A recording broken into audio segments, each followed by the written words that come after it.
Mă rog la Dumnezeu în fiecare zi să mă ajute, că viața nu-i roasă. Dar tare pute, fi jos, răpănos și rămân până la os. Țara mea eu o iubesc și de atât-ați bucuros. Rușinos poate să vorbesc, să vorbesc despre țara mea iubită, adevărul să trăiesc.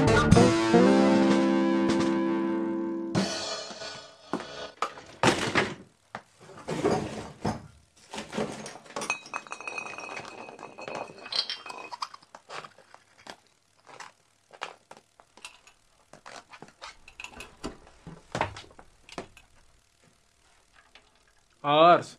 Ce spui? A ars! Nu urla, nu ești la concert. Știați că dacă bagi un bec în gură nu-l mai poți scoate? Cum adică? Uite așa, nu-l scoți. Și ai încercat? Eu nu, dar pun pariu că nu-l scoți. Și ce pariu? Dau $100 că nu-l scoți. Lasă, nu vreau. Dai 100 dacă îl bag și îl scot. Vrei să încerci? Da, dai 100. Dau, dar nu-l spargi. Arată banii. Nu i-am, să-i dau mâine.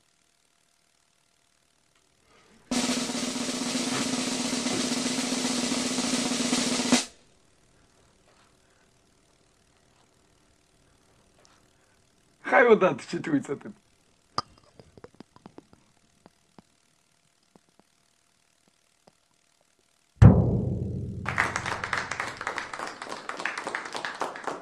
Thank you. Thank you very much. Mulțumesc mult. My mission to Moldova is a noble one. Eu sunt un nobil venit în Moldova.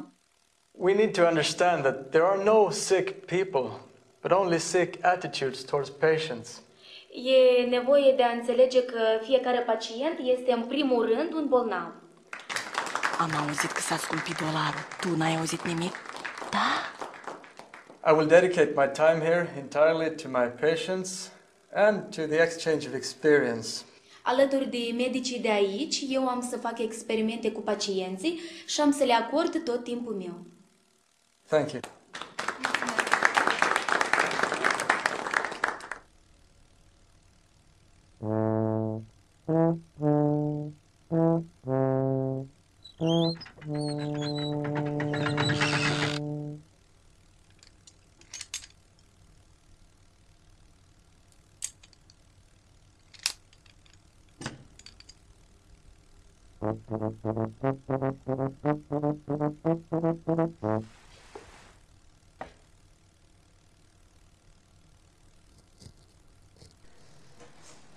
Tuncu.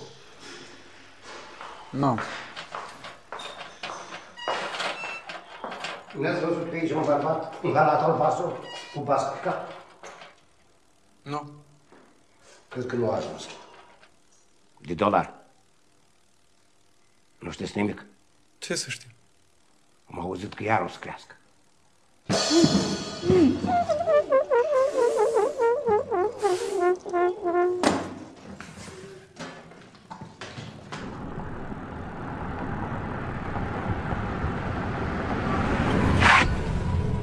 Independenței 13. Facem. Pentru 100 ruble rusești, 44 lei, 20 de bani. A fost buletinul informațional nocturn. În continuare, ascultați Calidoscop muzical. Melodii din anii 70. Iarăși l-am scăpat. N-ai auzit nimic despre dolar? Se prepoate să sară. Zi cu ghinion. De la 6 dimineața sunt la volan. Am spart 2 roți, am plătit 3 amenzi.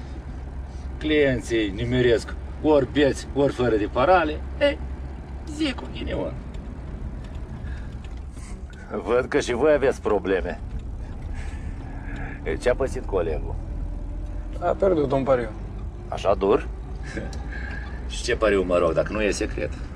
Un pariu pe $100 că dacă bag un bec în gură nu-l poate scoate. Și? A pierdut. Pentru atâția bani să nu-l poți scoate? Pentru $100 pun pariu cu oricine că-l scot. Cum să nu-l scoți? Vreți să încercați? Vă dau $100 dacă îl băgați și o scoateți.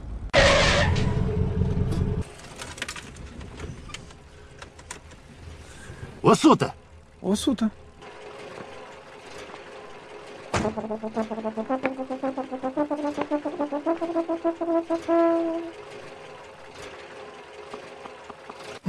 Nu cu pumnii, e cu capul. Poate scade din gură.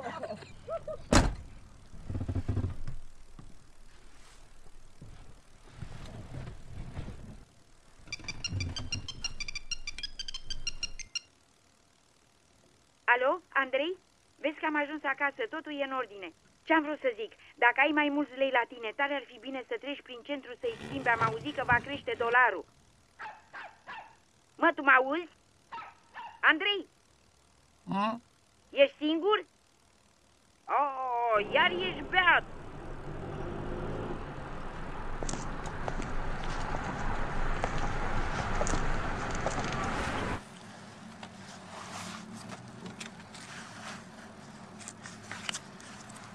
Nu-i bine, domnule Aurel, nu-i bine. Dumneavoastră știți că nu se permit convorbirile la mobil în timp ce conduceți mașina. Și ce amendă se cuvine, știți? Și atunci cum facem? Cum rezolvăm problema? Vorbesc șoferii că scumpește dolarul. N-ai auzit? A?